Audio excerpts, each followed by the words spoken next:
and welcome to the University of New England. Thank you everyone for your understanding with us having to make the decision to move the ceremony inside. Unfortunately, it's Armidale and we can't control the weather. In the event of an emergency, please follow the exit signs and our ushers will direct you to a safe and dry location outside of the hall. The closest toilets are located in the foyer and to the back of the hall. First aid is also located in the Lazenby Annex, and for assistance, please alert a member of our staff. During the ceremony, can everybody please make sure their mobile phones are either off or silent? So please do that now. The ceremony will commence shortly, beginning with the academic procession, in which I will ask all of you to stand. Once the procession arrives, please remain standing and join us in singing the national anthem. We would love to see your photos and videos from today. Please feel free to walk the grounds after the ceremony if it's not too wet, including the front of Bulla and capture photos and videos. You'll also notice we have a number of media walls and UNE signs that you can get a photo in front of. If you are posting on social media, please use the mention at UNE New England, that's UNI New England, or hashtag UNE graduation. The ceremony will take approximately 1.5 hours. After the ceremony is completed, the bistro is open for refreshments and canapes. In preparation for graduation, I would like to address our graduands here today regarding the upcoming ceremony. Please ensure that you stay in your allocated seat. Your seat number is on the back of your graduation booklet. Everyone who will be acknowledged for the New England Award and Vice-Chancellor's Scholars Award, and you should all know who you are, will be asked to stand and face the stage centre stairs as you will be photographed from this position. When it is time to present the awards, you will be asked to stand at a row at a time by the ushers, and your name will be checked off in order of the presentation. The ushers will instruct you when to move forward to the next point.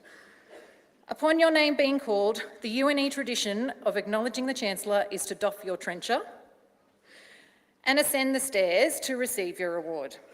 Those wearing heels, and I've worn some to show to you, please be careful, the handrail is your friend. We have had some near misses in the past.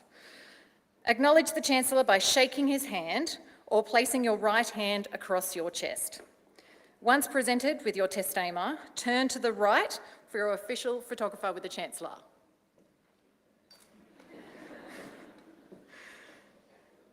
Please then walk ahead to the right-hand side of the stage and head back down the stairs where you will be ushered back to your seat. So I will now provide a quick demonstration.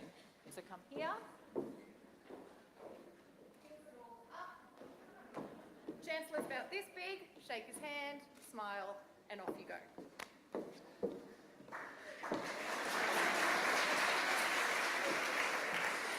At the end of the ceremony, you will be asked to stand for the singing of the academic anthem, Gaudiamos Egator. Graduates, you will then please follow the academic recession. Again, our ushers will be there to guide you. If you have been invited to have photos taken with the Chancellor and Vice-Chancellor, please proceed with your families and guests to the photography area, which will be located at the front of this area. Graduands, friends, family, and our entire UNE community, thank you for your attention and patience. Please relax and wait for the announcement to start the ceremony. You have all worked incredibly hard to contribute to this day, and I wish you a heartfelt congratulations.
University of New England, and to the graduation ceremony for the awards of the Faculty of Medicine and Health.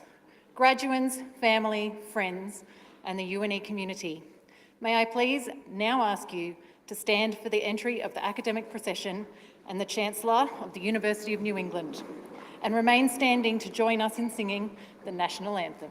Thank you.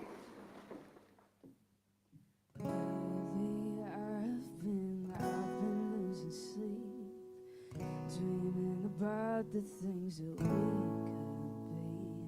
could be.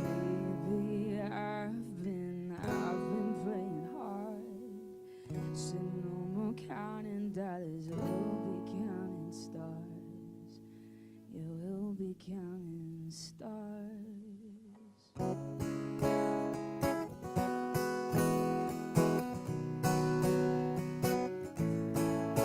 I see this life like a swinging vine, swing my heart across the line, and in my face is flashing signs. Seek it out, you shall find.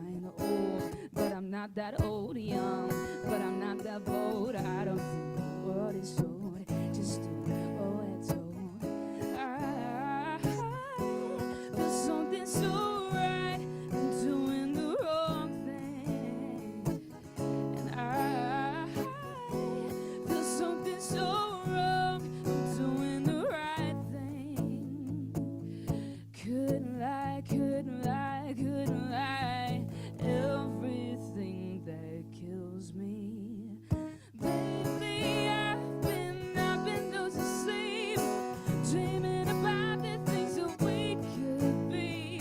Lately I've been praying hard. Said no more counting dollars, we'll be counting stars. Lately I've been losing sleep, dreaming about the things that we could be. Lately I've been praying hard. Said no more counting dollars, we'll be counting stars. Yeah, we'll be counting stars. Oh,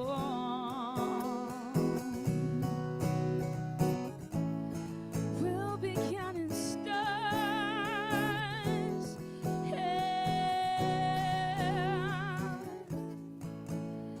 'Cause lately I've been losing sleep, dreaming about the things that we could be.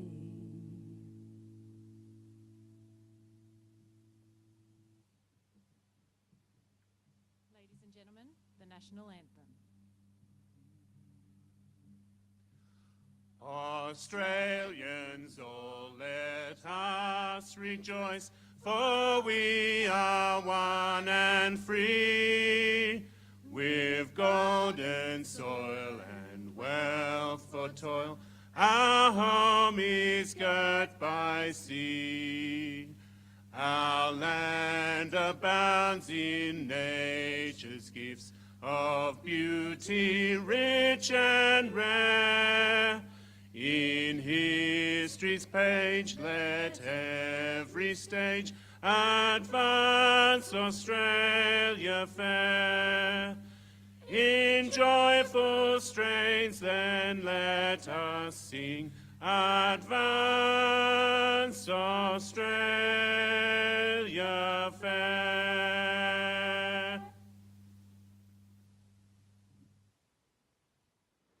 Please be seated.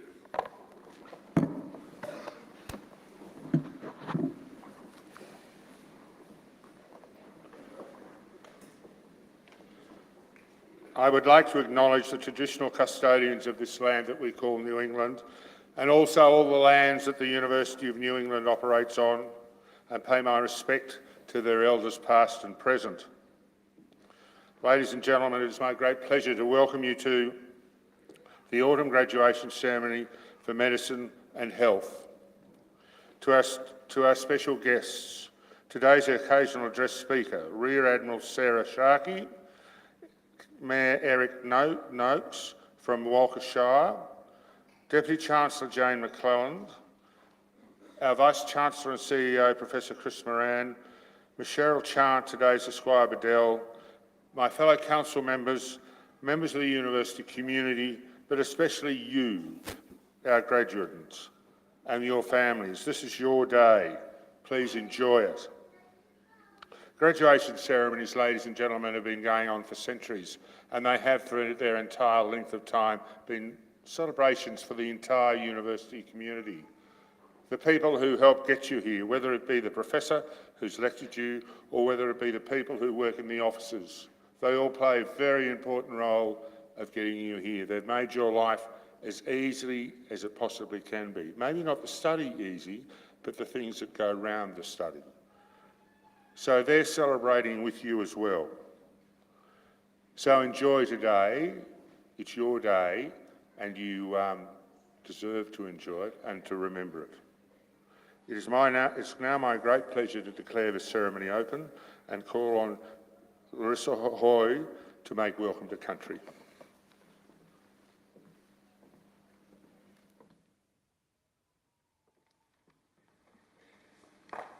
Thank you. Dangana, Inja Anewan Kuna, Inja Nyambika Kuna, Nyambika Urala, Ana Andaka, Nyangandaka Kunanga, Nyangandaka Wangan, Ndaka Rakina, Nyambika Kunda, Nerima Ronyira Inja Kunda.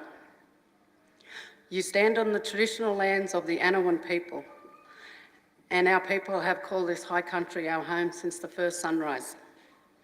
We have ancient connections and relationships with our neighbours from other parts of the tableland, the coast and the plains.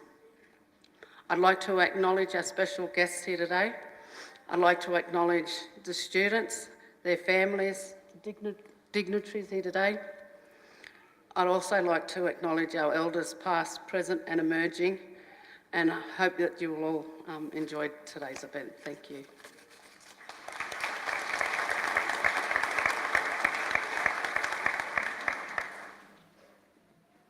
Thank you very much. I now invite the Vice-Chancellor, Professor Chris Moran, to present Rear Admiral Sarah Sharkey as today's occasional address speaker. Thank you.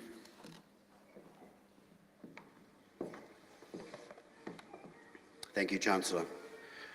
Good afternoon, everybody. I would also like to acknowledge the traditional custodians of this place and all the places where our university operates. Pay respects to the knowledge holders in those places, past, present and emerging, and also to pay my respects to all Indigenous members of our community here with us today, including a very large contingent of graduands who are with us today, and you can recognise them. They wear a special sash. We have a sashing ceremony before our graduation ceremony to essentially create and embed a ritual in our university of recognition of our Indigenous graduates, and you'll see these magnificent graduates with their magnificent smiles and their sashes as they move to the stage. Graduations are rather formal and potentially somewhat sombre events. I don't know why. They're celebrations, as the Chancellor just said. So a few little things about our celebration this afternoon. There are two words that get mixed in the mouth very often with elocution. Graduand, that's what you are now, and graduate, what you'll be when you leave the hall. There's a moment in the ceremony that will come fairly soon where the chair of our academic board will ask you to stand, and our Chancellor will convert you from a graduand to a graduate. At that point, audience, for all of those of you who have travelled, and you've all travelled, go crazy. That is the point at which this degree is conferred. And then, of course, we will ask each person to come up and receive their testimony. That is your second opportunity to go crazy. So we're not in church, we're here for celebration, and this is your one opportunity. We sit on the stage and we hear you when you call out your child's name, your sister's name, your uncle's name, your mother's name. And it's a delight. It's a delight for everybody here to make that celebration occur. The first graduation to be held at the University of New England was in 1955, the year after the university's official formation in 1954. Rather incredibly, I recently met the very first student to graduate from UNE's very first graduation, Mr. Peter Battle, now in his 90s. He was a teacher in Tamworth for his entire career. He's an incredibly humble man, until I pointed out back to him how many thousands of the children in Tamworth had been under his leadership, his care and his education those 50 years. His sparkly eyes just looked back at me. When you step up to receive your testimony today, you will, in that moment, be our latest graduate. And you will go crazy. Think about that. What lies between you, the newest graduate, and Peter Battle, the first graduate. We started off as University College of the University of Sydney. So those students that were enrolled at the time that the university struggled away and got its independence from the University of Sydney had a choice. Would they graduate from the University of Sydney where they enrolled, or would they become graduates of the University of New England? And I asked Peter Battle, how did he choose? And those same sparkly eyes looked back and said, how could you ask? In those 69 years, tens of thousands of graduates have passed through UNE. Millions of human hours have collectively been spent here supporting people like you to earn their degrees and go back out into the world equipped. Many of you have been living in the world while you've been doing that equipping. I hope that you have now greater understanding of your discipline, yourselves, and the opportunities that you gain. This graduation may seem to you at this moment to be a conclusion, as it must have felt to those thousands who graduated before you. But graduation is equally a time of beginnings. One of those beginnings is today, that you become a UNE alumni.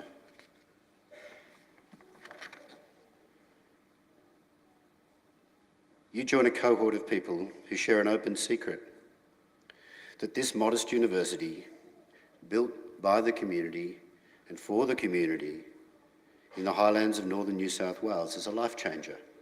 It changes people. Some of these people have gone out and changed the world.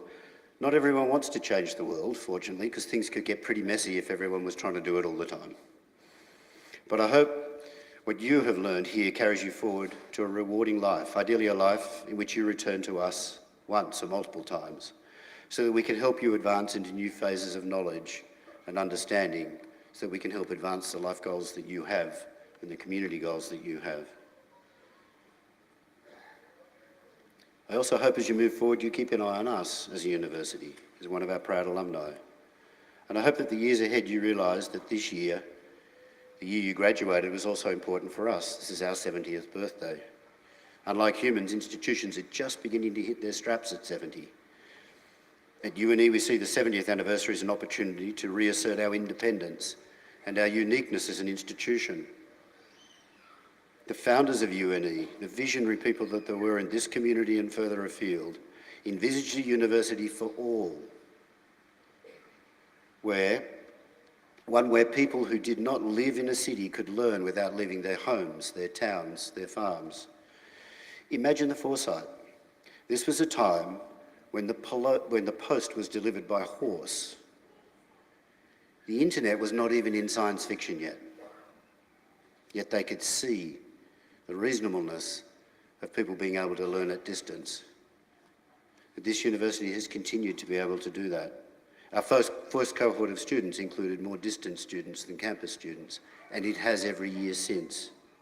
Today, many universities are copying the model that was invented here at UNE, or they think they are.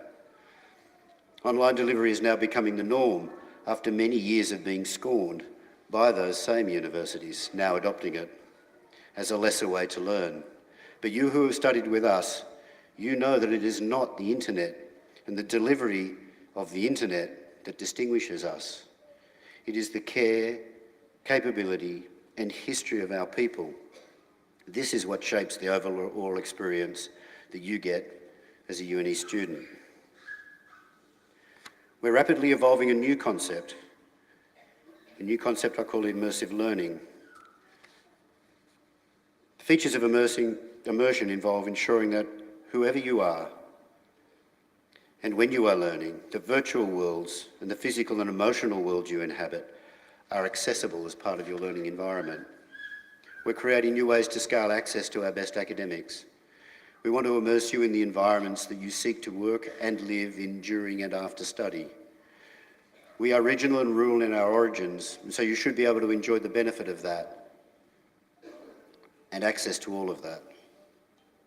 We want it to be your choice how learning and life intertwine. We will adopt, adapt and participate in creating the newest technologies, and we will ground these in the original access vision of our university. Why am I telling you all this when you're finishing? Well, you're not. You're not finished with learning. When I was robing for my first graduation here, I looked up in the window of that fine building, Bullaminba, and in the library there is an epitaph on that beautiful window that says, "Cease not to learn until thou cease to live." This place was destined to become a university and destined to be your home of learning. You're on a roll. Just keep on learning and do it where you can be certain that you're in a place of excellence, a place that cares about your experience in your life. This is your learning home. Please come back and learn again here. Since UNE's first Vice-Chancellor, Sir Robert Madgwick, gave an occasional address at UNE's 1959 graduation, this podium has been followed by hundreds of fascinating speakers, both UNE alumni and others, who take the opportunity to impart their wisdom, experience, and emotion of their lives upon you as a graduating cohort.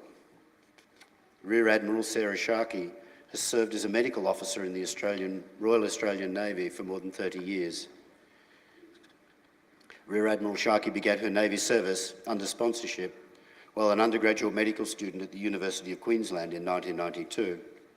In her very early career, Sarah worked in UK's national health system and then in a range of clinical roles in defence, mainly in the field of submarine and underwater medicine.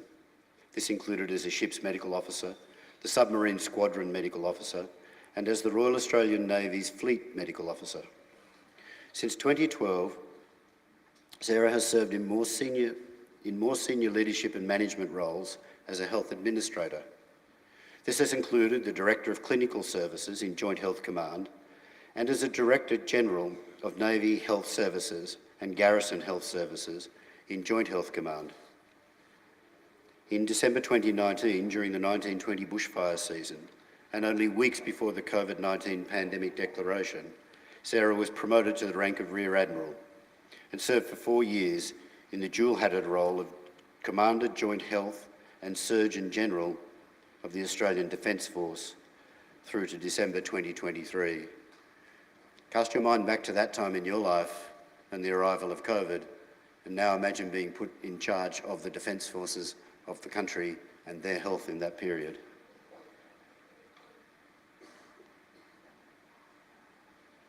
During this time, Sarah was also served as Commissioner on the Military Repatriation and Compensation Commission and as a member of the Australian Health Protection Principal Committee, because there just wasn't enough to do in looking after the health of the Defence Forces during COVID-19. In this most recent role, Sarah was responsible for stewarding the Australian Defence Force health system through some unprecedented domestic and international operational challenges. More broadly, over the last 2 decades, her roles have included responsibilities for leading, directing, implementing and managing a range of clinical and corporate governance reforms in the health system in Defence. She's currently serving as a non-executive director of Navy Health Limited, a not-for-profit private health insurer, and was recently appointed as chair of the Anzac Research Institute Advisory Council.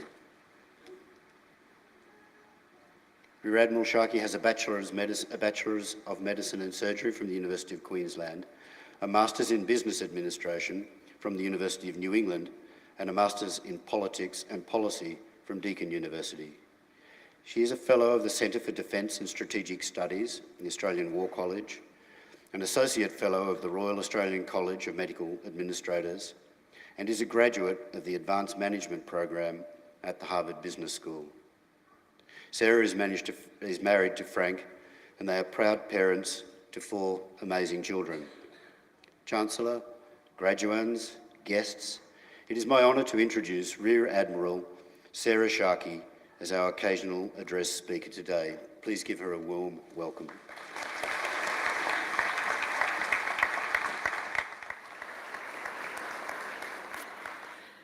Distinguished faculty, proud family and friends, honoured guests, and most importantly you, the newest graduands, soon to be graduates, I hope I got that right, of the University of New England's Medicine and Health program.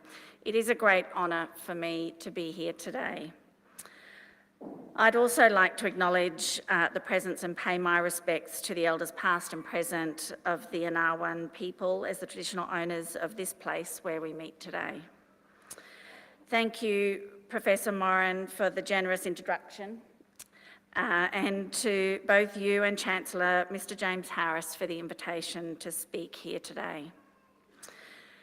16 days ago, Australia commemorated 109 years since the Gallipoli landing, an event that is remembered as a significant sacrifice made in the name of Australia's national security.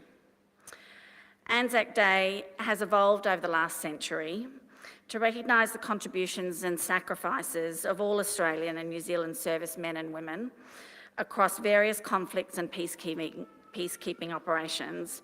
And I'd also like to take this opportunity to acknowledge the service and sacrifice of any current and previously serving ADF members and their families who might also be here today. But you don't have to wear a military uniform to contribute to our nation's national security. As you've just heard, I've worked in the ADF for 30 years and more recently have stewarded Australia's defence health system in some fairly challenging circumstances.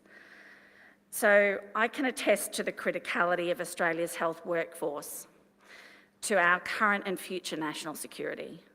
First and foremost, I say a huge thank you to the graduands for choosing to advance your careers in the medical and healthcare fields. Australia needs you more than ever. We live in an era of unprecedented global and regional socio-economic and geopolitical challenges, and the strength of our healthcare system is not only vital to the well-being of all Australians, but also fundamental to our national security. Our healthcare system safeguards the physical and mental health of our population and strengthens our collective capacity to withstand and recover from threats such as pandemics, natural disasters, and other emergent crises. Central to the effectiveness of our healthcare system is the dedicated and tireless efforts of our health workforce, now bolstered by some additional 200 or so new graduands today. There is a direct nexus between a strong healthcare system and Australia's national security. And the health workforce is the backbone of our nation's resilience, providing essential services, expertise, and compassion when it matters most. It is both an exciting and equally challenging time to be working in healthcare in Australia. Australia's healthcare sector is at the forefront of innovation and technological advancements. It offers diverse and rewarding career paths across a huge diversity of settings. It maintains rigorously high standards of quality, safety, and professional excellence. It's globally connected, providing opportunities for collaboration and networking with healthcare professionals from around the world. And it is underpinned by relatively strong workplace conditions. But the health workforce shortages are real, and the forecasting data is alarming. The Australian Institute of Health and Welfare estimates nursing shortages to reach 85,000 by 2025. Deloitte Access Economics estimates a healthcare worker shortage of 123,000 by 2030 if the current trends persist. And to compound the issue, other research is highlighting significant rates of burnout among doctors, nurses, and allied health professionals. Not lost on all that are here today, I'm sure, is the greater acuity of these challenges in regional Australia. I share these points not to alarm you or to dampen your jubilation on this great day, but just to underscore how important you are now and in the future to the nation, and to emphasise how grateful we are that you've chosen to pursue roles in healthcare. Thank you. Much work is being done, and much more needs to be done across multiple sectors to confront these challenges, including a strong commitment to growing and empowering Australia's healthcare workforce and creating an environment where you can thrive personally and professionally. The education sector has a core role in this. So secondly, I offer deep appreciation to the faculty and staff of UNE for your dedication, guidance and support throughout the academic journey of these exceptional graduates. And to the university for continuing to prioritise and invest in growth and development of Australia's health workforce. Your commitment to academic excellence, especially in the field of health and medicine, not only plays a pivotal role in shaping the future healthcare leaders, who we are here to celebrate today, but also contributes to Australia's national security. The timing of the invitation to speak to you today, for me, couldn't be better. 1 week from tomorrow, I will serve my last day as a permanent member of the Royal Australian Navy. As I prepare to transition from the permanent force to the reserves, it's naturally a time of great reflection for me on a career phase that is closing and in contemplation of new opportunities arising. I've been invited today to share some of those reflections, and I have 3 for you. One is, I'm under no illusions that you'll be paying too much attention to what I have to say. As I recall 31 years ago at a similar event, I and my classmates were way more focused on the celebrations to follow, the party, the holiday to the Whitsundays and so on, and I couldn't tell you who spoke to us or what they said, and so it should be. But if you are paying attention, then there are really 2 key reflections that I have. These are on the unpredictable value of networks and the incalculable value of accepting challenging opportunities along the way. On networks, I've never been what I would consider a great or natural networker, and I'm in no way suggesting that if you are not one, you should invest heavily in pretending to be one. However, it has been my lived experience that these friendships that you have now among your class and those connections that you have and will form among your colleagues, your work peers, supervisors, your subordinates, will become so important to you in the most surprising of circumstances. So my advice would be to build them where you can, never burn them. You never know when you might need to leverage them. I've most certainly benefited, particularly in my recent roles, from connections for me that went back as far as medical school and my internship and my residency years, but also from international networks that I've established in more recent years. These were invaluable to me, for example, in navigating the cross-jurisdictional troop movements during COVID and in navigating complexities around other military and humanitarian operations. On opportunities, I joined the military as an undergraduate medical student, as you've heard, through a scholarship arrangement that bonded me to a few years of service in return. It's here I invoke Chatham House rules. Hopefully you're familiar with that rule, but if you're not, basically that I ask that you not associate me by name with what I'm about to confess. The reason I joined the military was purely financial. It was all about the money. As a 5th-year medical student living out of home and working in nightclubs to pay the rent, the proposition of being paid to study was too attractive. But don't tell Defence. But over time, my motivations to be in the military have changed, and it has most definitely been more about the satisfaction from service than it has about the income. I was only ever going to serve in the military for 3 years. When I was in your shoes, I imagined I would be an emergency physician. I've now served for more than 30 years and never progressed any emergency medicine training.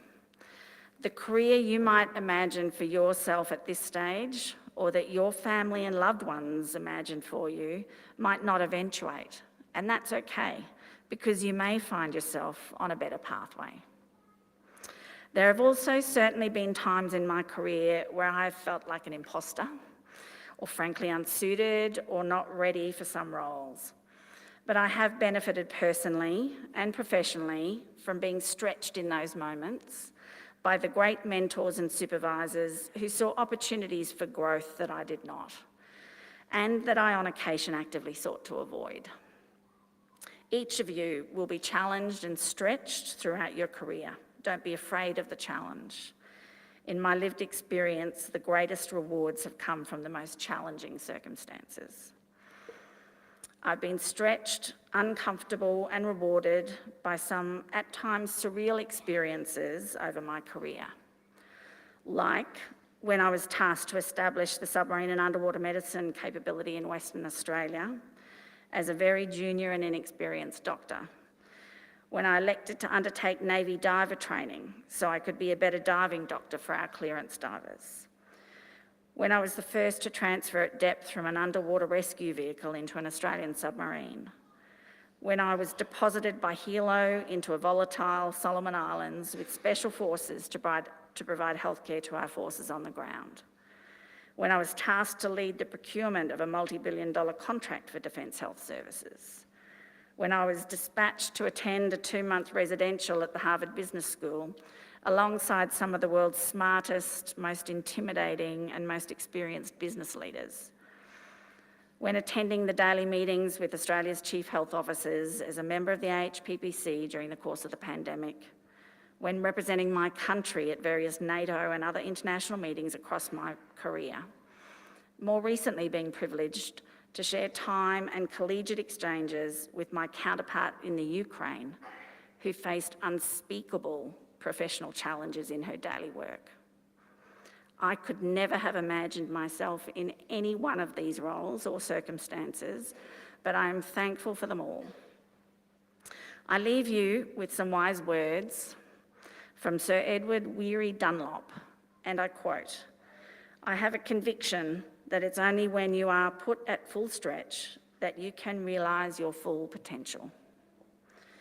And most finally, I offer you, the graduands of the Medicine and Health faculty, my deepest appreciation, recognition, and congratulations. We do this traditionally in the Navy through semaphore, which are communications with flag signals, and I don't have any flags on me today, so I offer it to you verbally. A very hearty bravo Zulu. Thank you.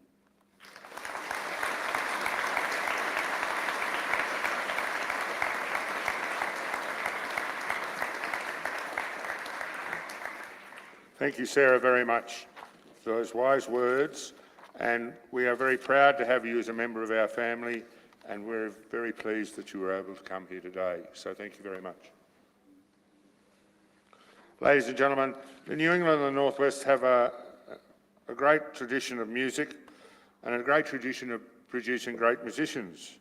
Today we are fortunate enough to have one of those here to perform for us. Hattie Oates, who did her schooling in Armidale and a lot of her study here, has come back to perform for you today. I ask you to remain seated during the performance and introduce you to Hattie Oates.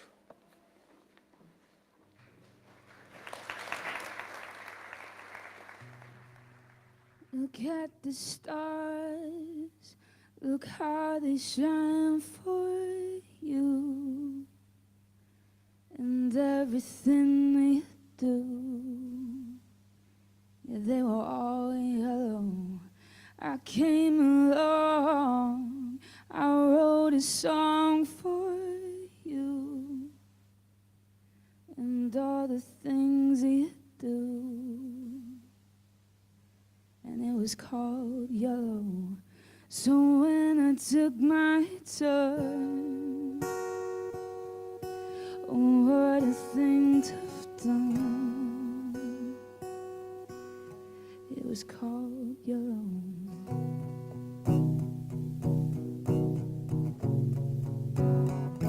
Your skin, oh yeah, your skin and bone turning to something beautiful. You know I love you so. You know I love you so.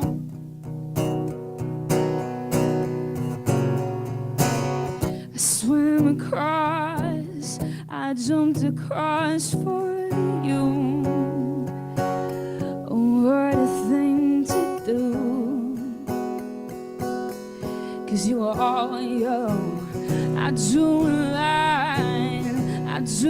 line for you.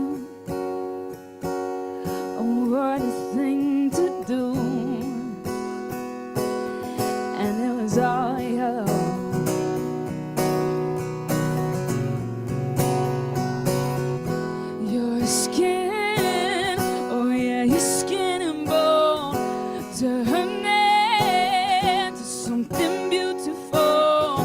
You know I love you so. You know I love you so. 'Cause it's true. Look how they shine for you. Look how they shine for you. Look how they shine.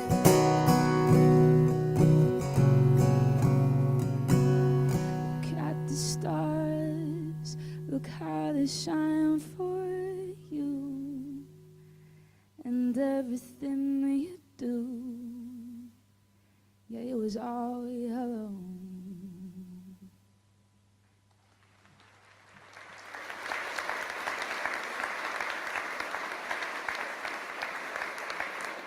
Thank you, Hattie, very much.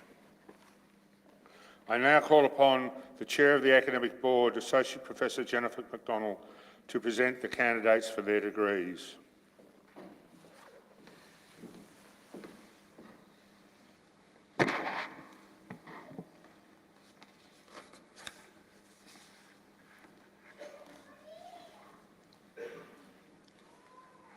Would the graduands please stand?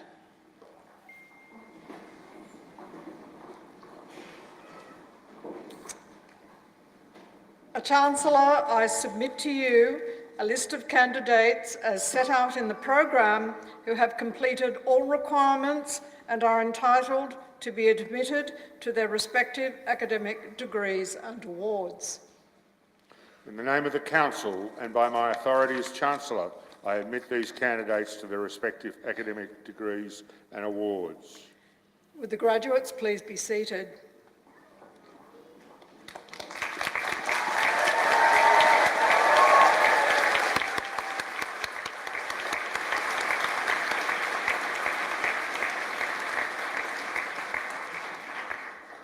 Would those graduates who are also receiving a New England Award please stand?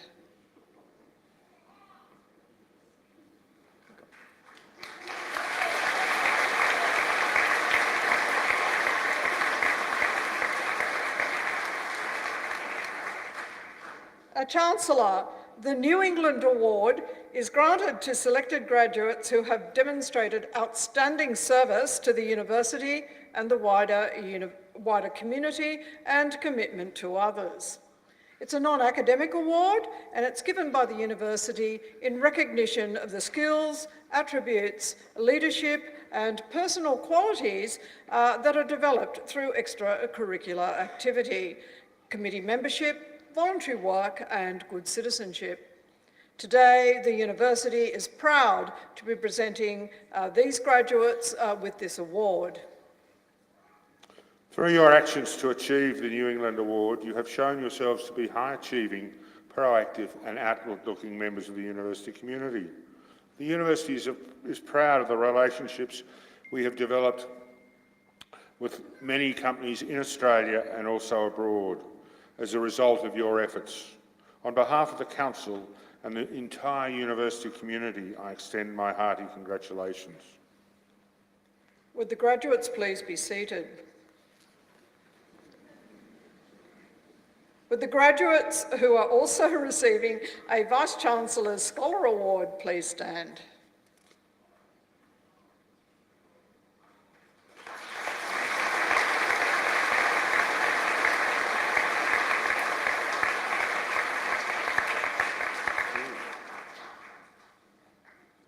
The Chancellor, the Vice-Chancellor's Scholar Award is granted to selected bachelor's or master's degree graduates who are graduating with a grade point average of 6.7 or higher.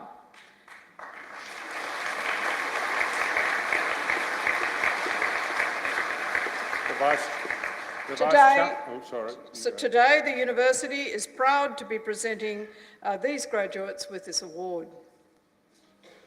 The Vice-Chancellor's Scholarship Award is a way for the university to recognise and celebrate and reward the achievements of our most academically high-achieving students. Through their actions, they have shown that they are, without doubt, hard-working, disciplined members of the university community that are determined to succeed and are great role models for their fellow students. On behalf of the Council and the entire university community, I extend my hearty congratulations. Would the graduates please be seated? Chancellor, I now have the honour to present to you all those graduates newly admitted to academic degrees and awards, commencing with those graduates newly admitted to the degree of Doctor of Philosophy who are able to be present at this ceremony. A Doctor of Philosophy Chancellor's Doctoral Research Medal. Peter John Smith, Cultural Responsiveness, a conceptual model for mental health professionals engaging with Aboriginal and Torres Strait Islander peoples.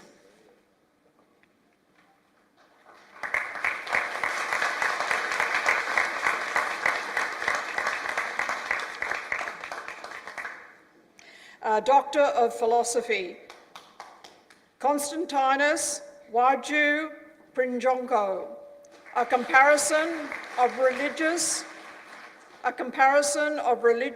spiritual and mystical experiences in contemporary Australian and Indonesian cultures.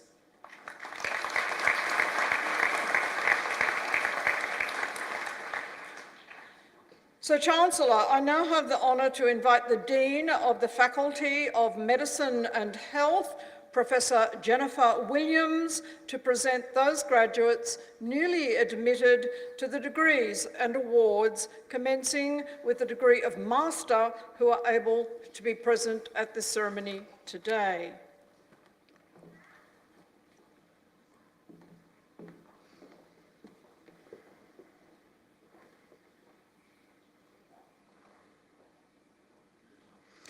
Chancellor, I now have the honour to present to you those graduates newly admitted to the degree of Master, Graduate Diploma and Graduate Certificate from the Faculty of Medicine and Health. Master of Counselling, Jean Gabrielle Cronin.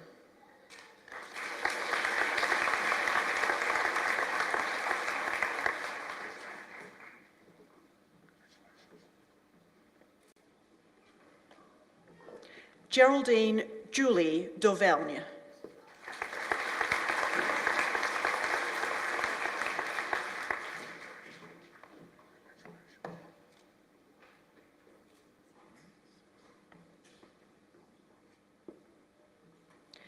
Jake Maxwell Enevolson.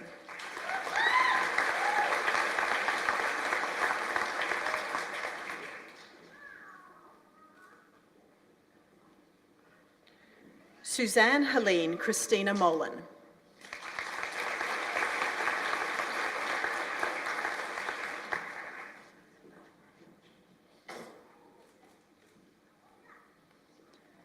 Emma Mary Moore.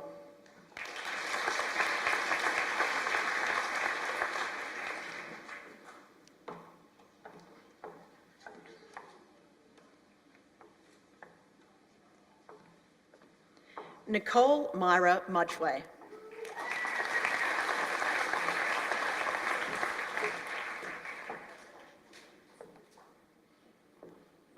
Elenia Claire Araminta O'Neill.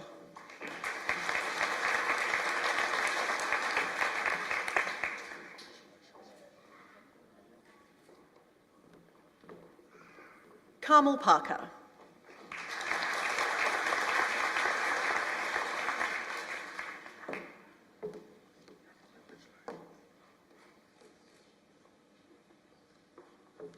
Rohinika Rohit Sharma.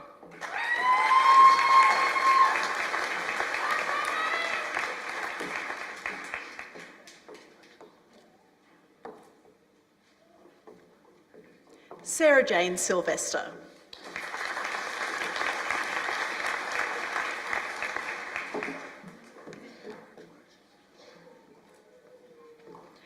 Master of Health Management, Anna Grace Francis.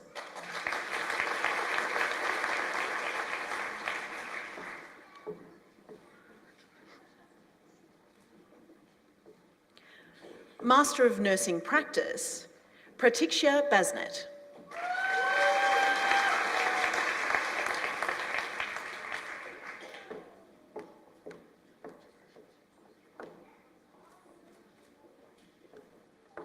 Khushbu Dvedi.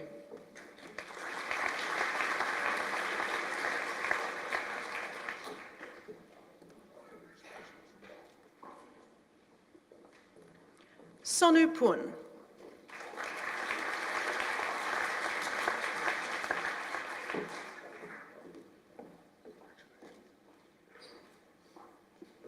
Master of Psychology Clinical, Kavita Paul Remisian.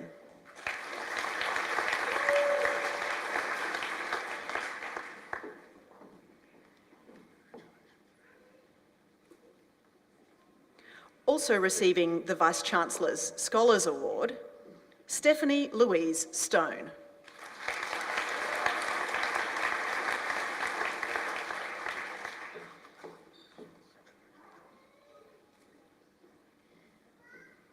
Heather Williams.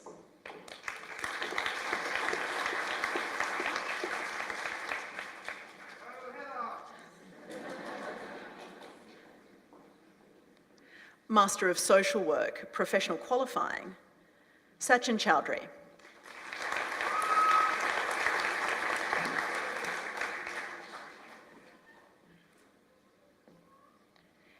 Jade Tasha Lee Delacour.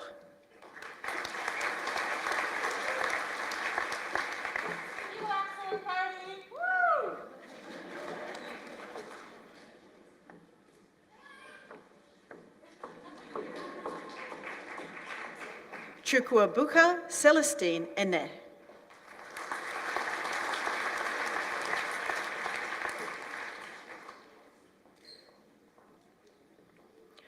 Irfan Hussain.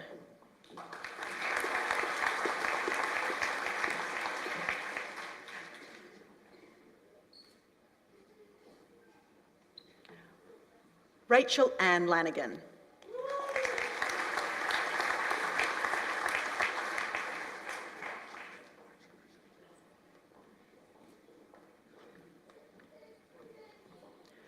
Mari Nancy McGregor.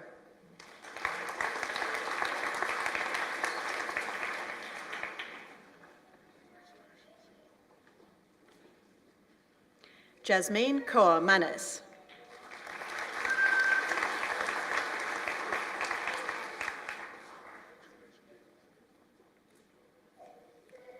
Emmanuel Okpara.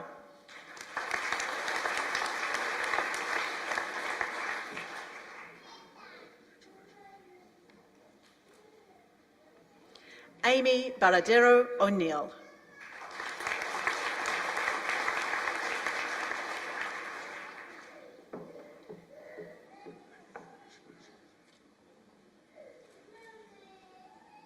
Jesvin Puliyalail Varghese.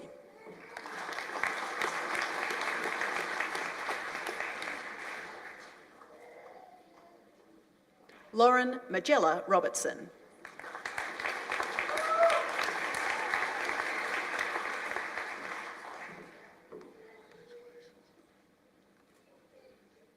Eunice Jemutai Rotich.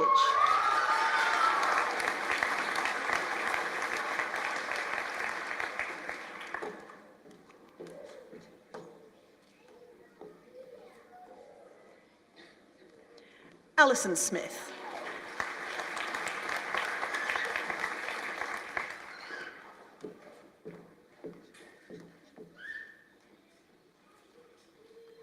Graduate Diploma in Counselling, Lisa Ann Fittler.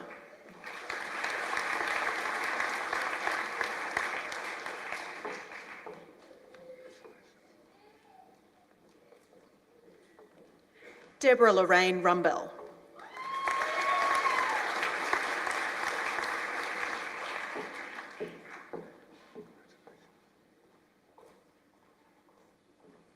Graduate Diploma in Health Management, Nicole Kim Green.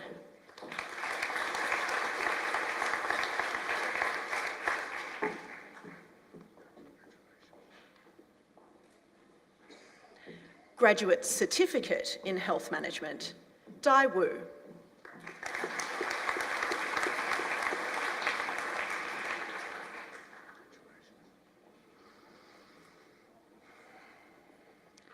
Chancellor, I now have the honour to invite the head of the School of Rural Medicine, Professor Michelle Guppy, to present those graduates newly admitted to the degree of Bachelor who are able to be present at this ceremony.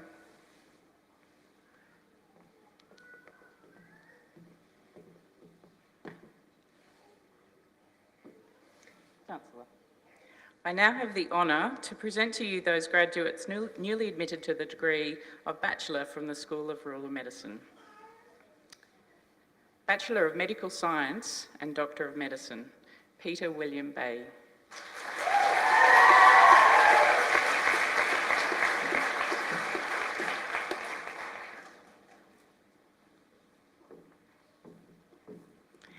Anders Matthew Bergerson.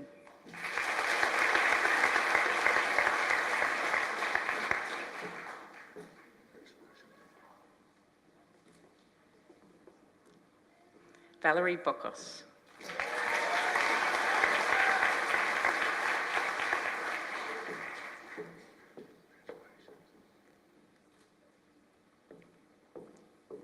Isaac Peter Eaton Catons.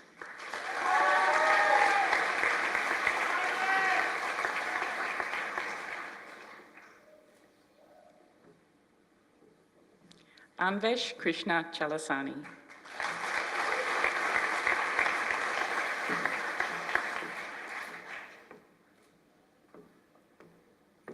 Adriana Wei Yan Chu.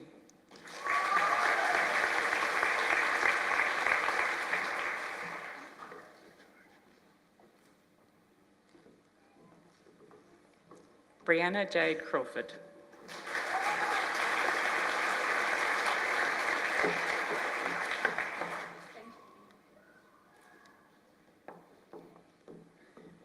Peter Curtis.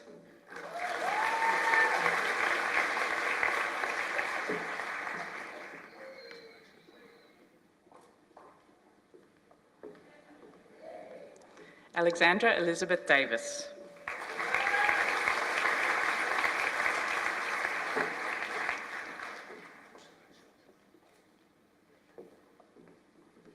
Rachel Davison.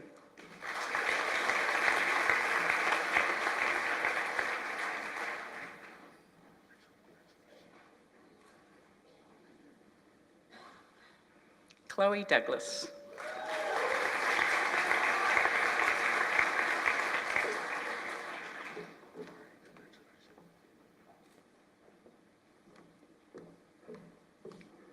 Aiton Min Dong.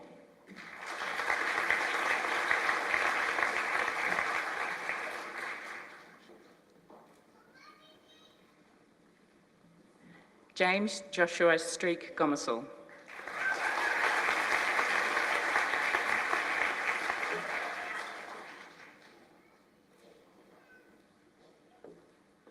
Craig Thomas Graham.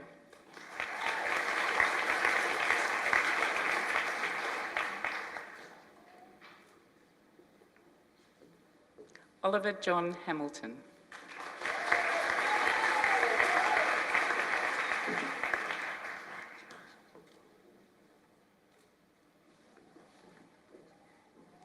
Jack Higgins.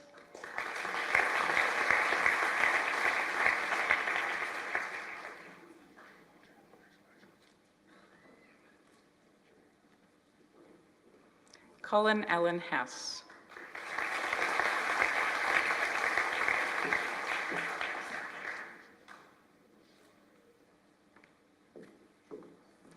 Danielle Latina Lee Hutchison.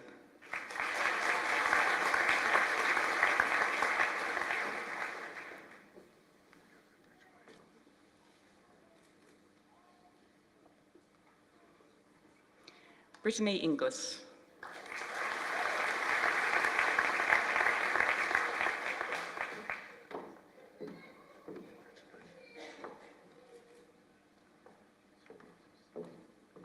Guy Norman Jeffrey.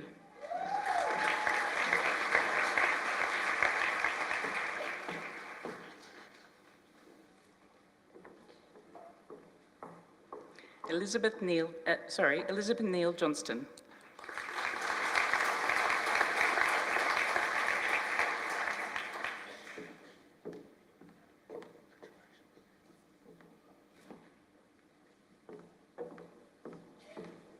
Rudrach Joshi.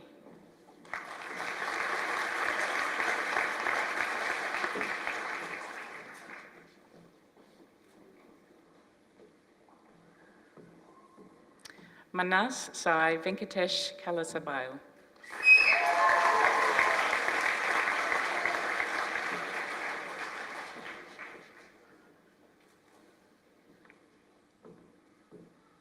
Nai Chelsea Kim.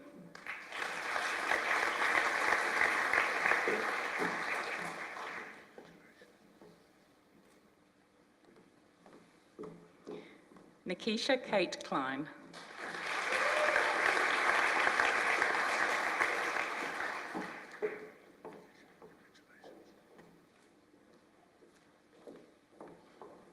Nihal Lalwani.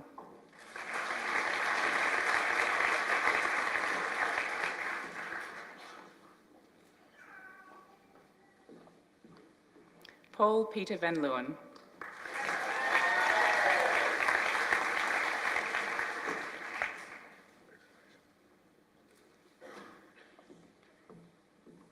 Catherine Emily Leverett.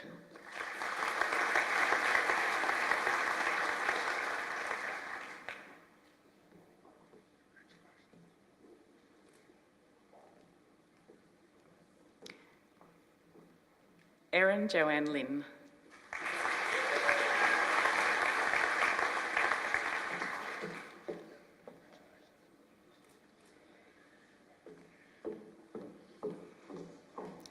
Anne-Marie Anthan Ma.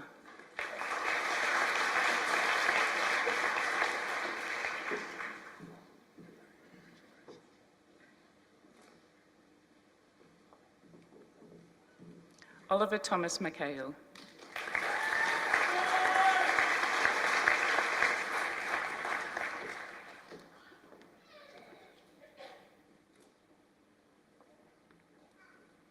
Ragini Mayra.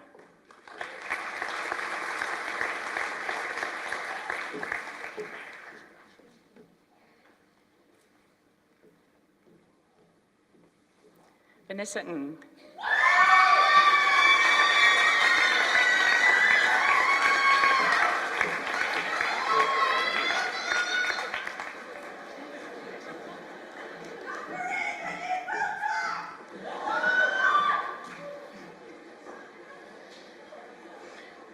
Stephanie Pens.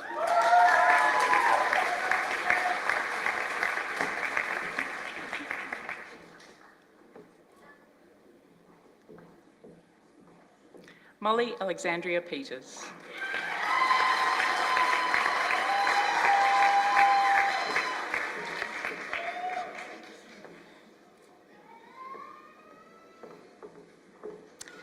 Rishita Subash Purohit.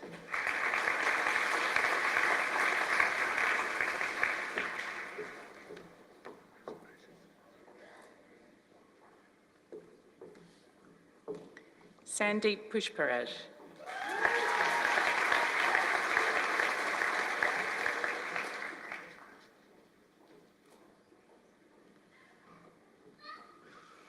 Vivian Chow.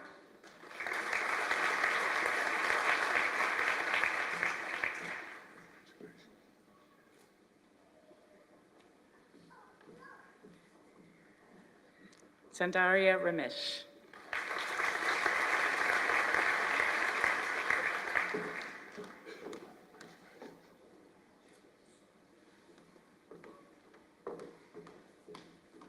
Nisitha Keshawa Ratnayake.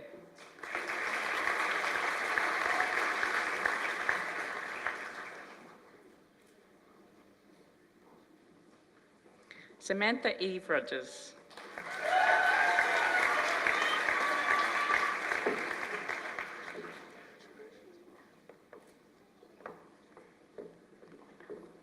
Patrick Rosey.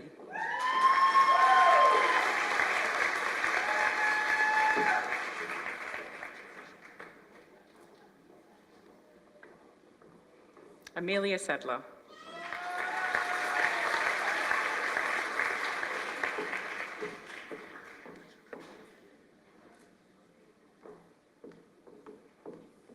Angeline Kavitha Satyakumar.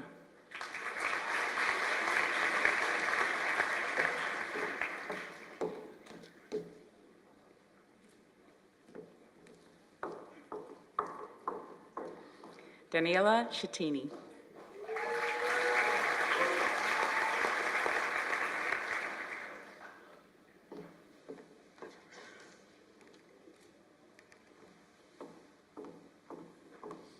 Maria Stephanie Tejasanjaja.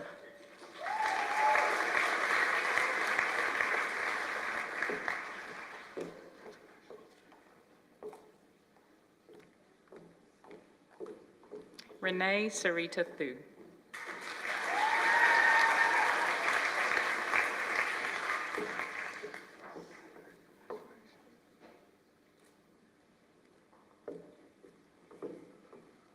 Betty Wang.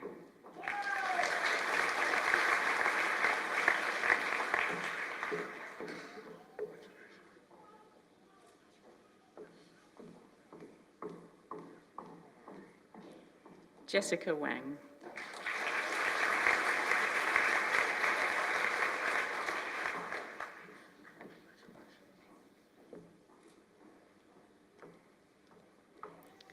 Also former student representative on the University of New England Council, Emma Wellham.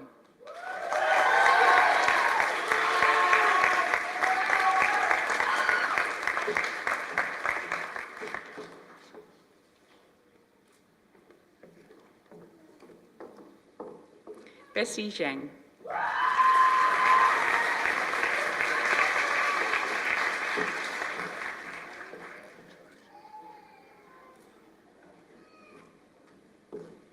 Nimra Mujahid.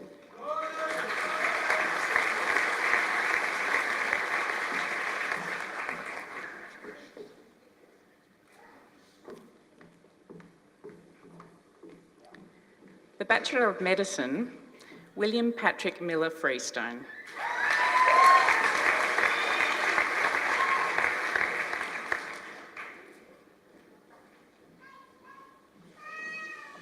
Also receiving the Bachelor of Biomedical Science, Mitchell Evan Tillett.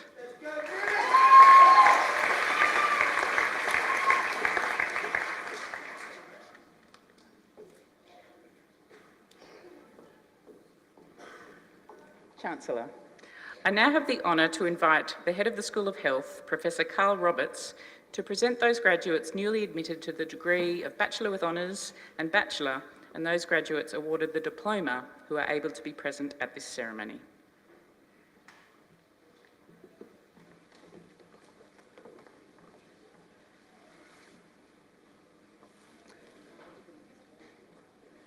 Chancellor, I now have the honour to present to you those graduates newly admitted to the degree of Bachelor with Honours and Bachelor, and those graduates awarded the diploma from the School of Health.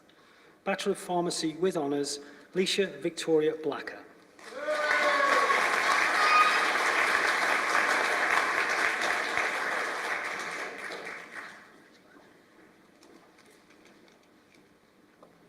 Bachelor of Social Work with Honours, Sanjay Chandra.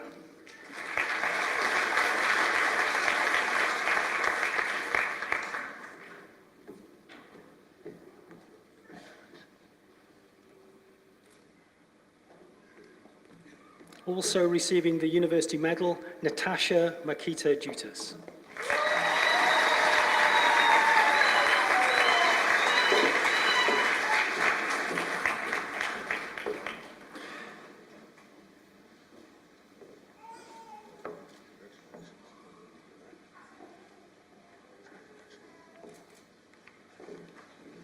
Now, Bachelor of Nursing. Bachelor of Nursing, Steffi Ibanye Acosta.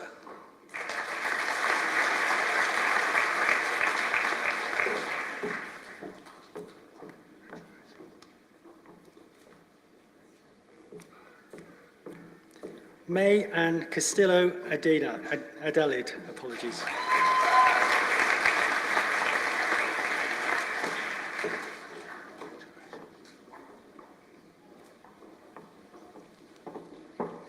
Aditi.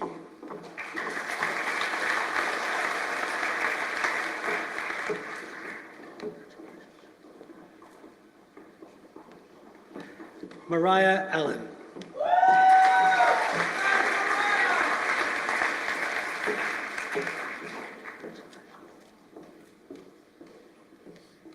Den Stevie Amodia.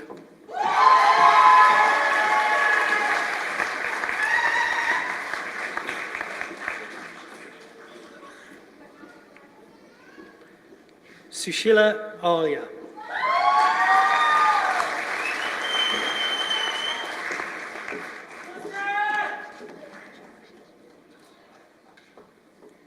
Ashley William Ball.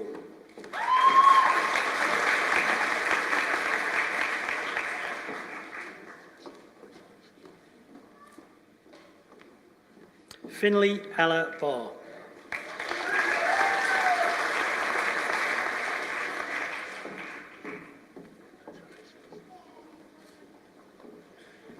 Erica May Bayliss.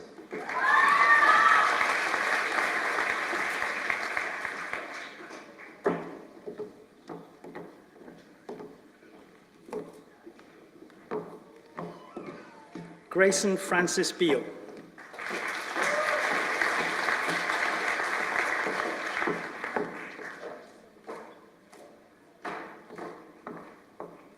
Georgia Helen Beatty McGowan.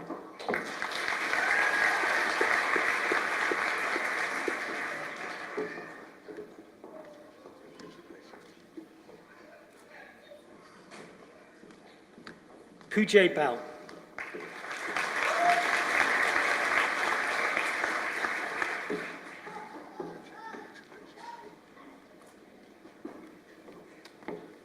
Kate Noreen Bealby.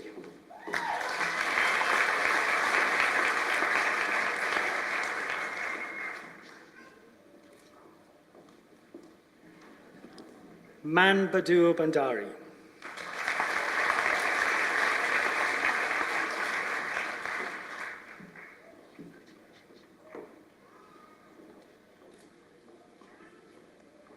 Jessica Ashley Blue.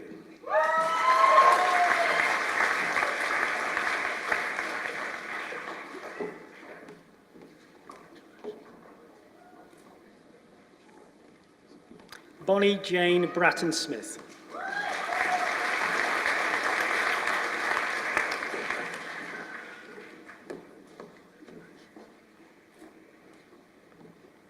Chloe Allen Bremer.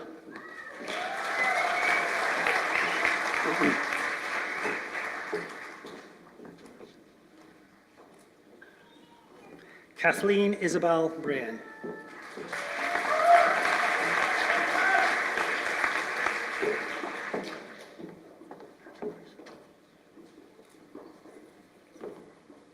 Linda Ann Brown.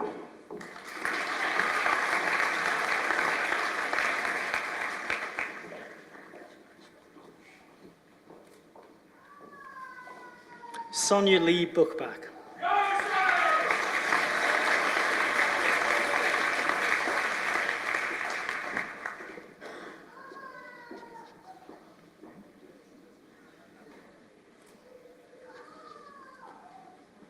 Swastika Chandra.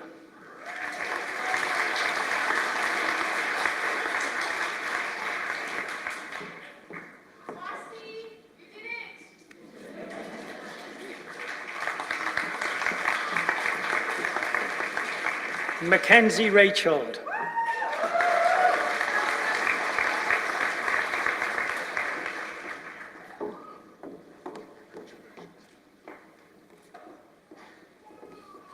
Satkirat Chima.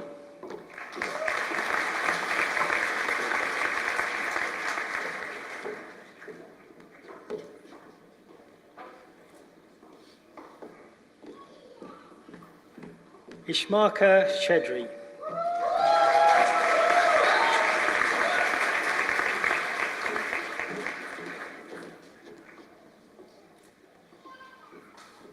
Natalie Francis Chick.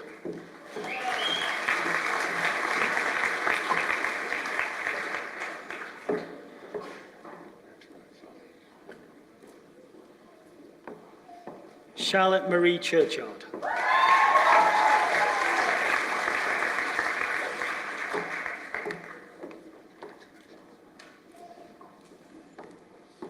Kithira Valerie Jane Cohen Seamson.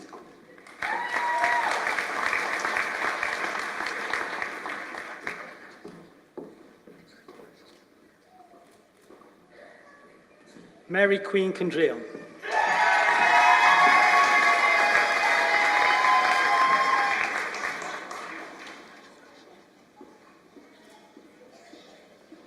Jessica Connolly.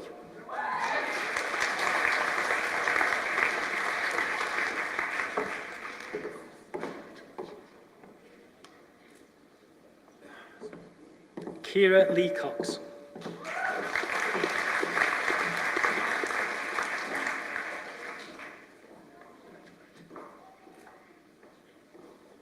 Paige Millie Cruz.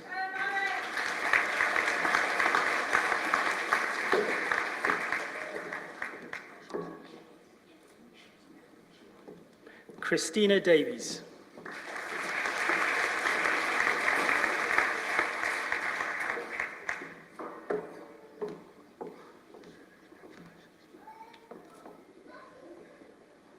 Darren Francis Demery.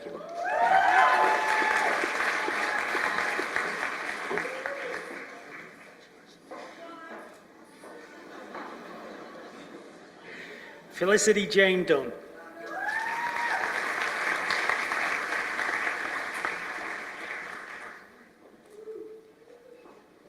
Emma J. Douglas.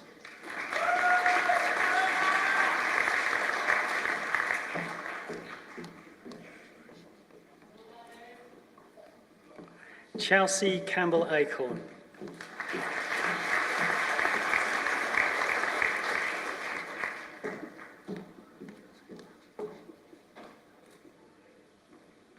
Sally Jane Gibson.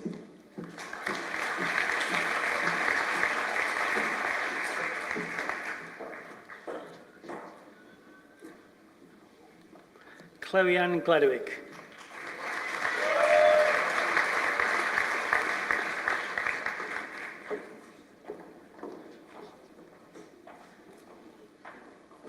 Belinda Jean Gleason Barker.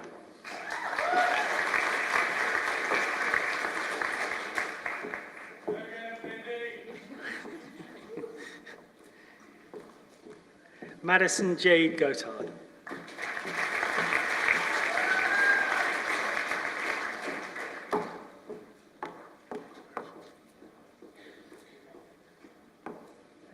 Matthew Anthony Grant.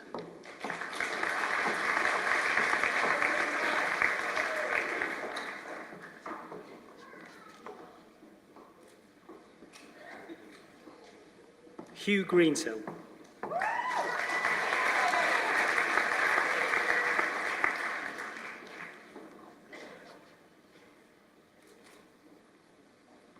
Peter John Gunn.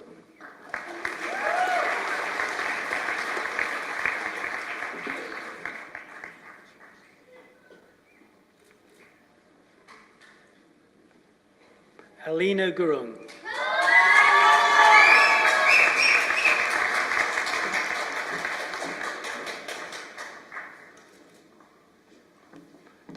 Michaela May Goimia.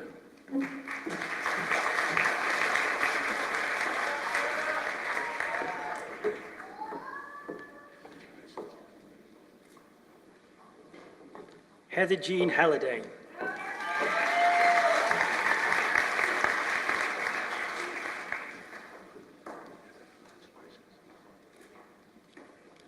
Caroline Hendrewon.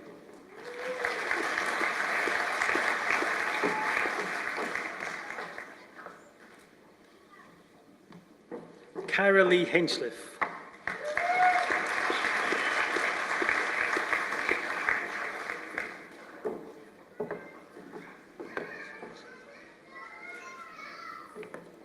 Rachel Ann Hode.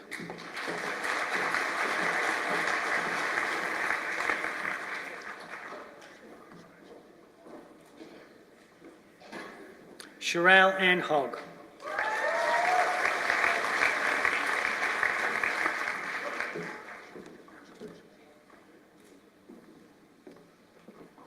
Janisa Clee Inot.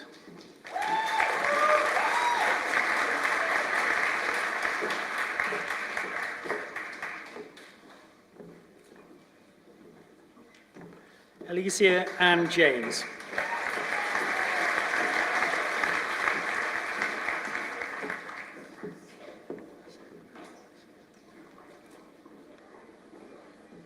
Sarah Ann Jobson.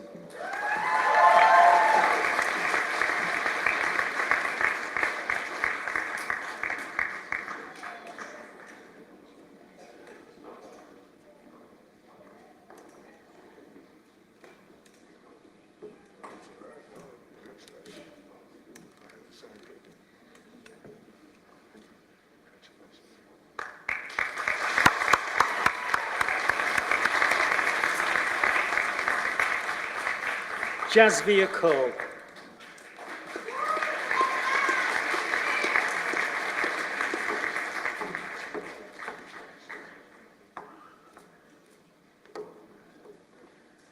Nisha Kuta.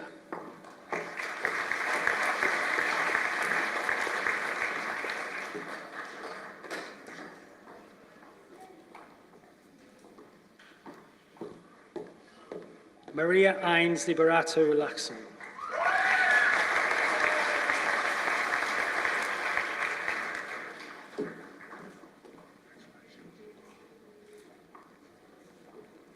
Pratiksha Lamsal.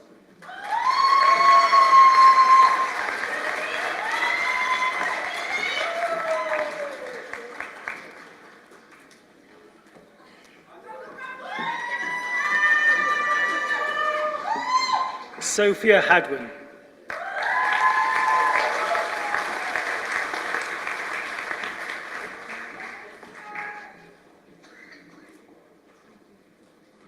Ashley Louise Luff.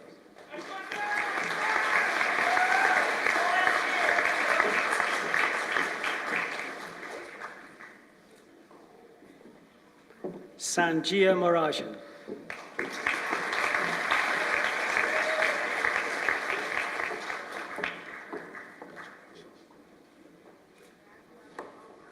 Lauren Kate Marshall.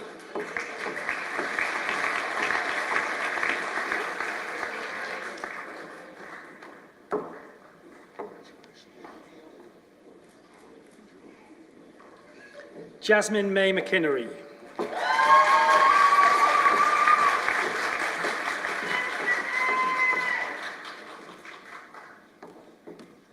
Fiona Patricia McKechnie.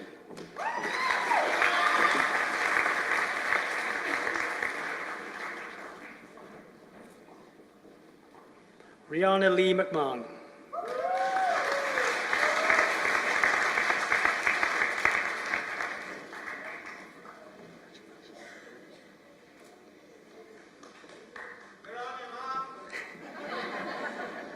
Catherine Sarah Mead.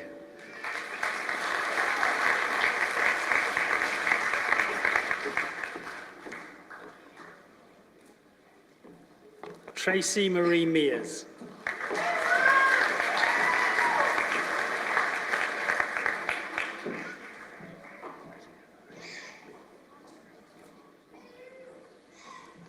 Carrie Marie Mobbs.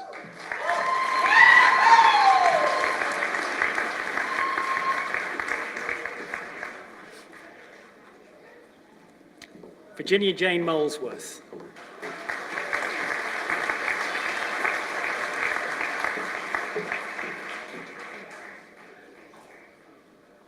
Mamta Nupani.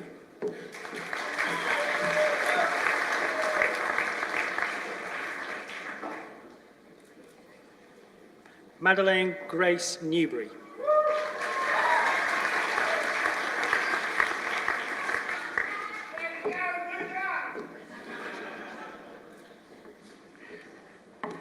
Michaela Ann Node.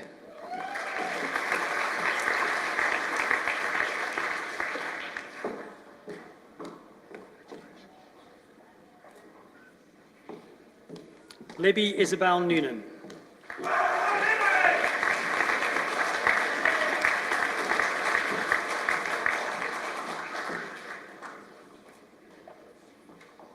Grace Ruby Norman.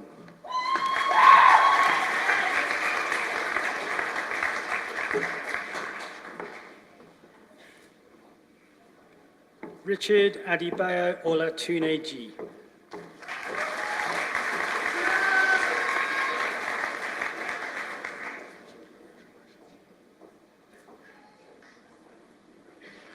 Kathleen Eshiong Ulu.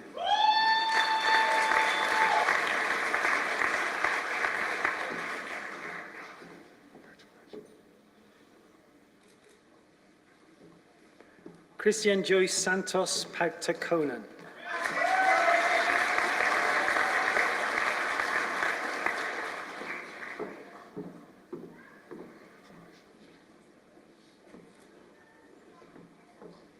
Madeline Tian Pei.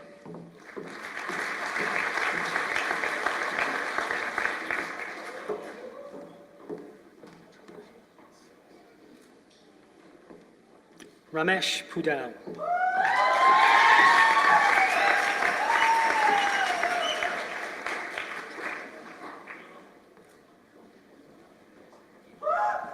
Ashley Isabel N. Rose.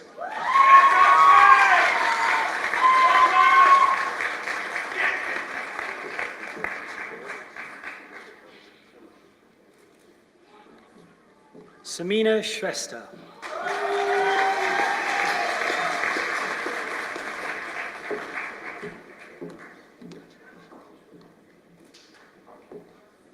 Patrick Anthony Simmons.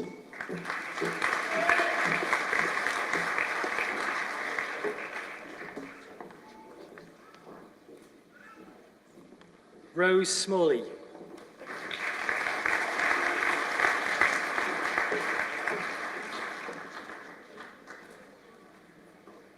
Samantha Stark.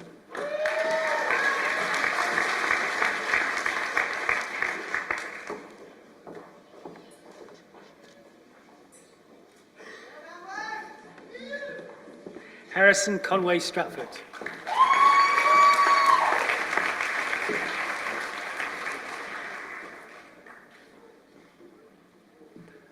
Also receiving the New England Award, Marissa Manchera Swani.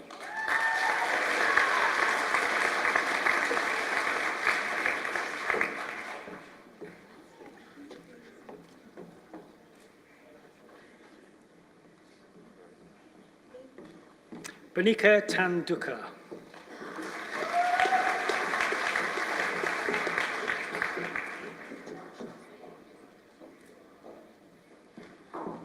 Rena Thapa.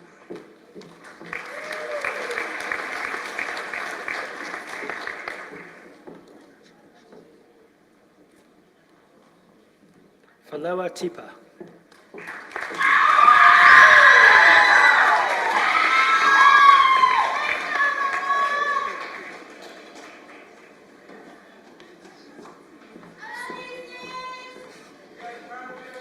Falila Tombe.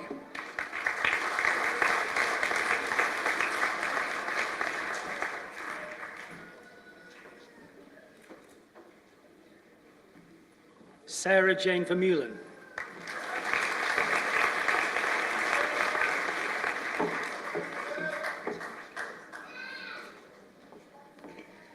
Emerald Joy Lorenza Villas.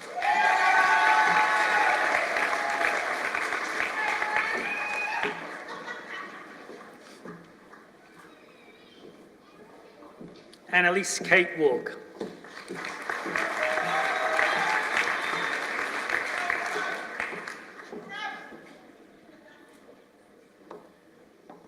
Connor Watson.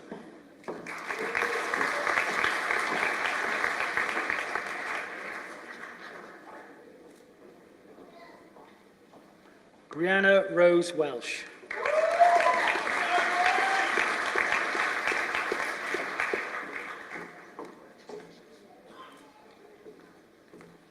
Janelle Williamson.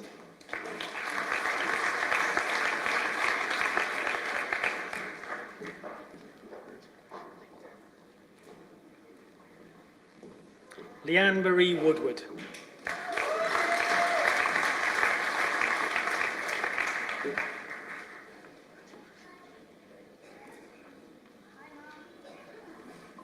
Bridget Eliza Yeomans.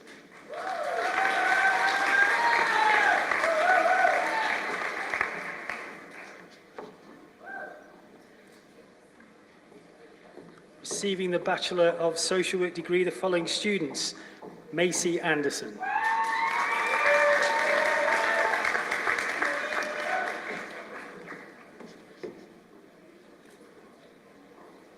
Millie Halliwell.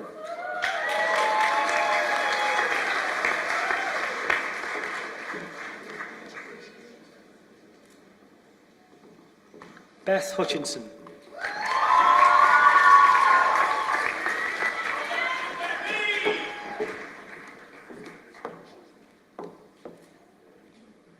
Georgia Mary Lane.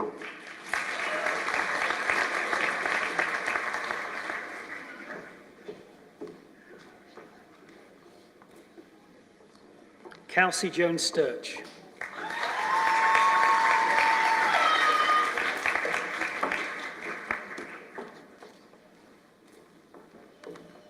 Receiving the Diploma in Community Welfare and Wellbeing, Courtney Leslie Baker.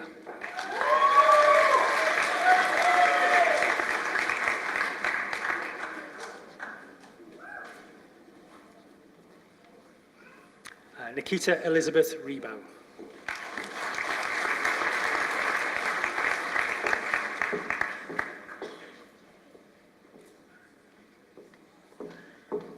Chancellor, I now have the honour to invite the delegate of the head of the School of Psychology, Associate Professor Clara Murray, to present those graduates newly admitted to the degree of Bachelor with Honours and Bachelor who are present at this ceremony.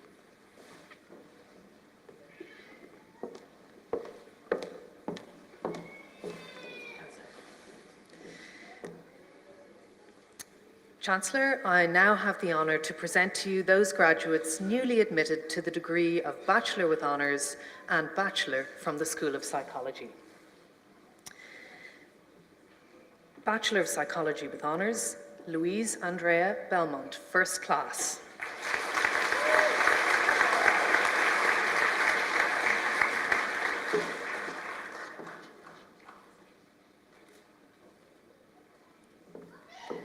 Philip Jonathan Brown, First Class.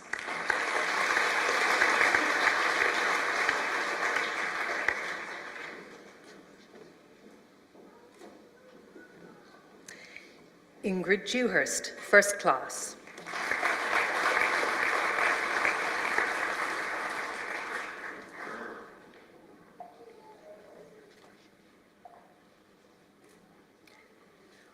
Also receiving the University Medal, Zen James Flynn.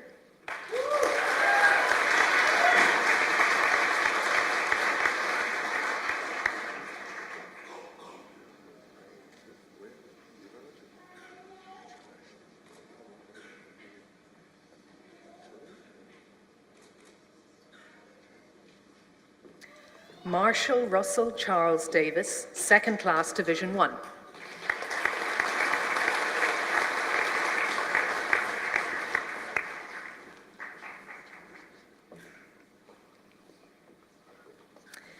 Elizabeth Flaherty, Second Class, Division 1.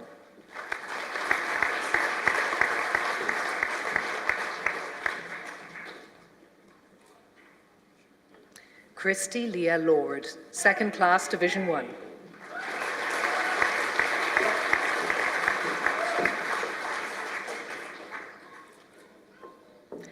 Also receiving the New England Award, Craig Robert Raymond, Second Class, Division 1.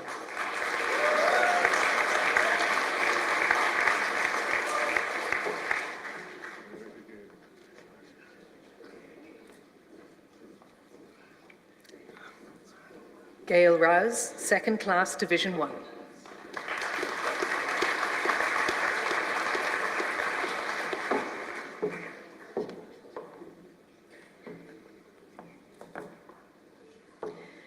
Receiving the Bachelor of Psychological Science, Carolyn Jane Armstrong, also receiving the Vice-Chancellor's Scholar Award.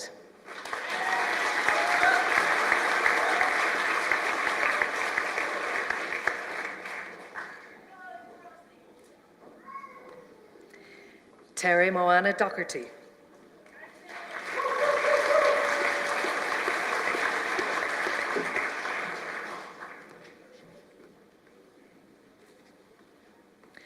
Annabelle Skye Rimmel Hickson.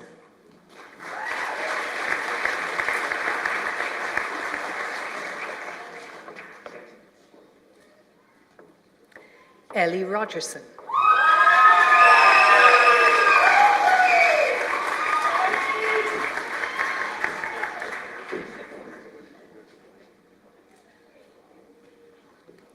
Deborah Marie Suggett.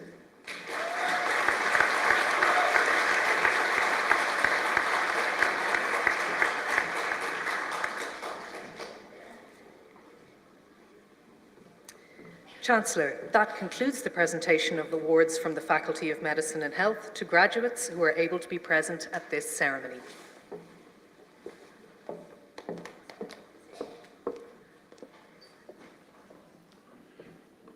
Well, to our graduates, congratulations. A well-deserved. You've been well received by the crowd, and congratulations again. And to the crowd, congratulations for being a bloody good crowd.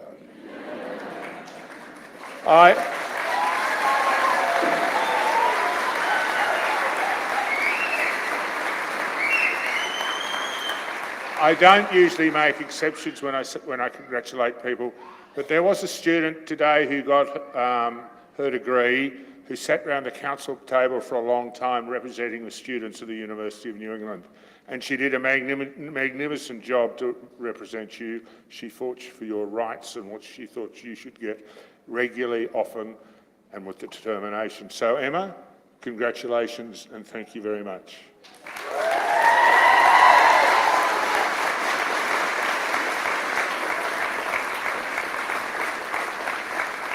I now invite Peter Smith, Doctor of Philosophy, to deliver the vote of thanks.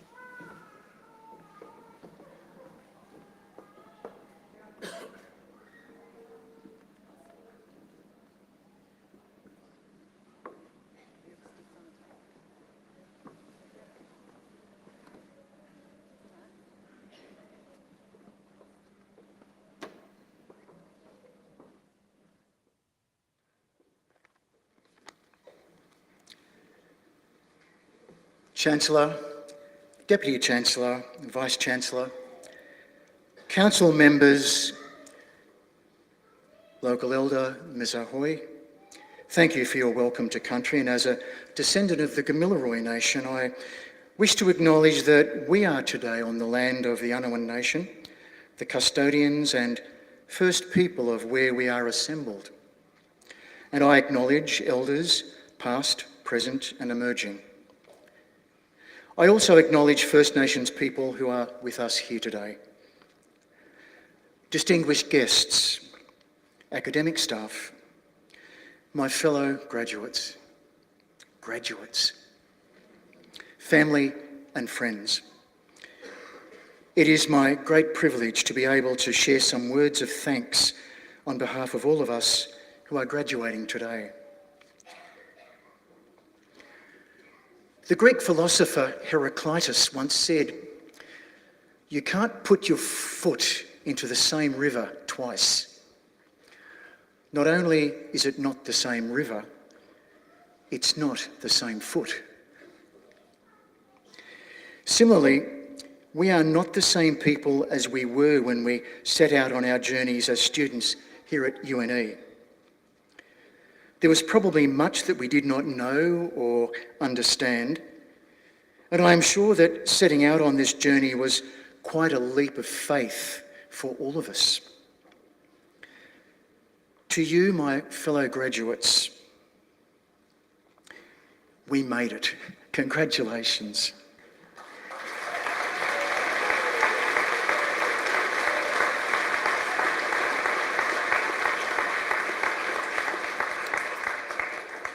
And even though it's great to get to the finish line, this journey for all of us was not made in isolation. The University of New England gave us all this opportunity to learn. And so thanks must first go to UNE, that is now our alma mater, a term that means nourishing mother. We've been nourished and sustained by so many who have been part of our journeys here at UNE. Lecturers, tutors, supervisors, librarians, professional staff, even our fellow students. We are the generation of students that had to manage through the uncertain years of COVID, with its lockdowns and so much that was new, at times frightening and unknown to us. While so many Australians were working from home and homeschooling children, we were discovering the wonders of Zoom. I am personally thankful to my supervisors, Dr. Kylie Rice, Professor Kim Usher and Associate Professor Nicola Schutter, who walked me through this difficult time. I am thankful that UNE's long history of distance education was well equipped and prepared to help us handle the many challenges. My journey began back in 2019 when, working as a psychologist out of my local Aboriginal medical service, I joined one of our doctors who was doing a clinic at the old Karuna Mission, which is out on the Liverpool Plains in the northwest of the state here.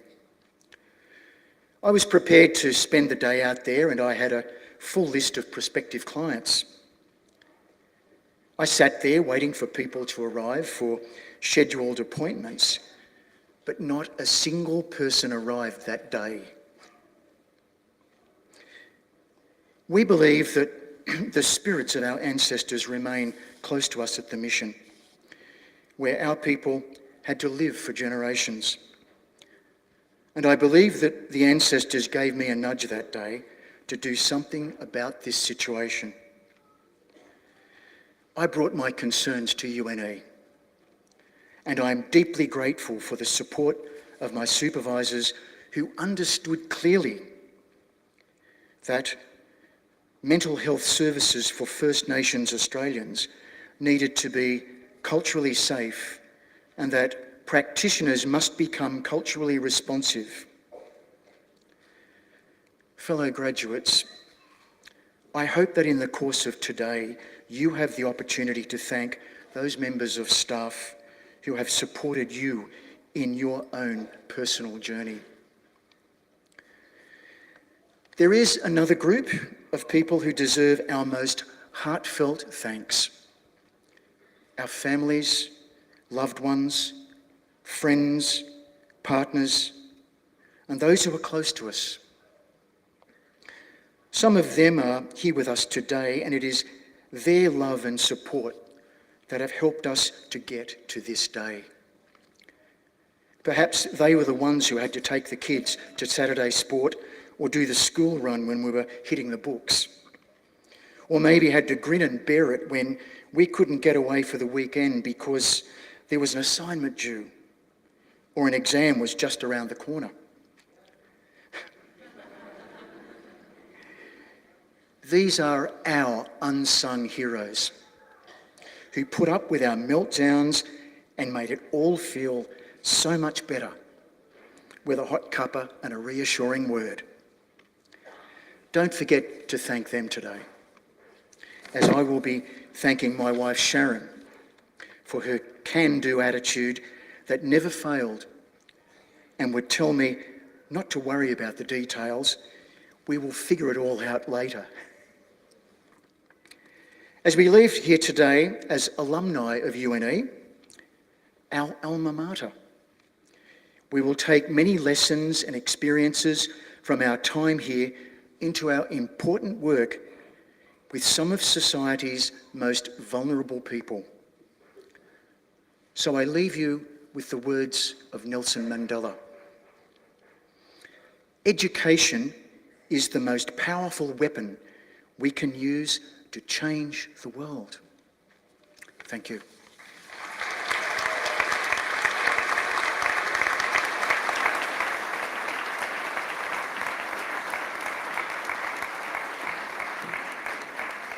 Thank you, Peter, very much for that. Before I declare the ceremony closed, just two things. One, I hope that you become members of the alumni of the University of New England. the officers just up there, and they'd love to see you. It's a way that we can keep in contact with you, and you can keep in contact with us to let us know what you're doing, and we can let you know what we're doing. Secondly, I hope when you do decide to go and take the next step on the learning curve, you think of this place on the hill called the University of New England and come back. We'd love to see you. And thirdly, you've had the privilege to obtain an awful lot of knowledge and skills that will not only help you to enhance your life and the life of your families, but also the lives of the people that you work with and the communities you live in. Please don't forget them, they're very important. And for you people who've done medicine, for somebody who lives in the bush, please, can you think about maybe spending a little time in the bush? We would love to see you.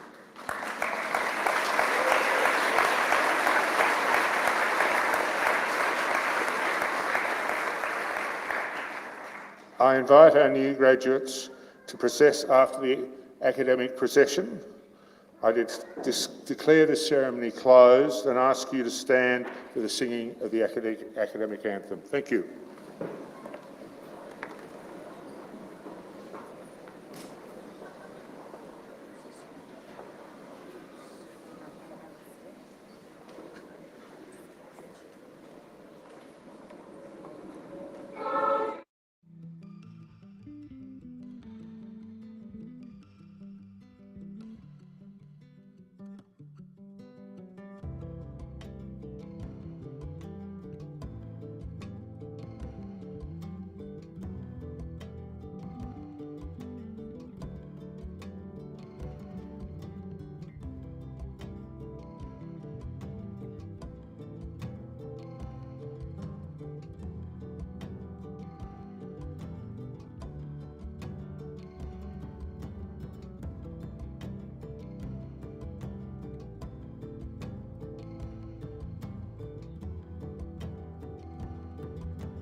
Sometimes I feel the fear of uncertainty staying clear.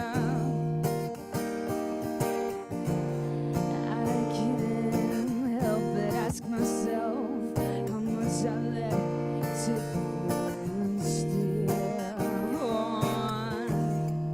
It's driven me before, and it seems to have a vague haunting mass appeal.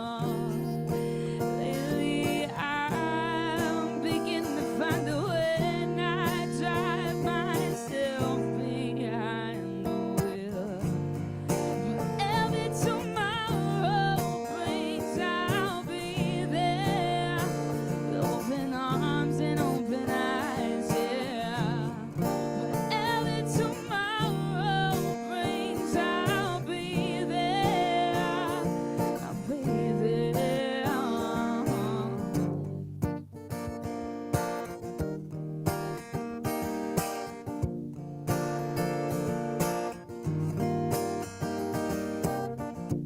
So if I decide to wait for my chance to be the one of the hive, will I choose water over wine and hold my own and drive on? It's driven me before, and it seems to have a way that everyone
attacked by fear and doubt. Won't be long till the truth comes out. First impressions never lie. Oh, those bonds they hold so fast, so fast. Restless future burning bright. The past is holding on so tight. Never heard the warning bell.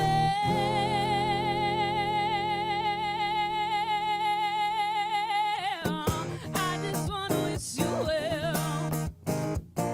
I just wanna wish you well. I just wanna wish you well. I just wanna wish you well. Welcome swallows, dip and sway. Take a cue from the slightest thing. Rolling fog into my room. Yeah. Why'd you give up on me so soon? So soon. Rest future burning bright. The past is holding on so tight. Never heard the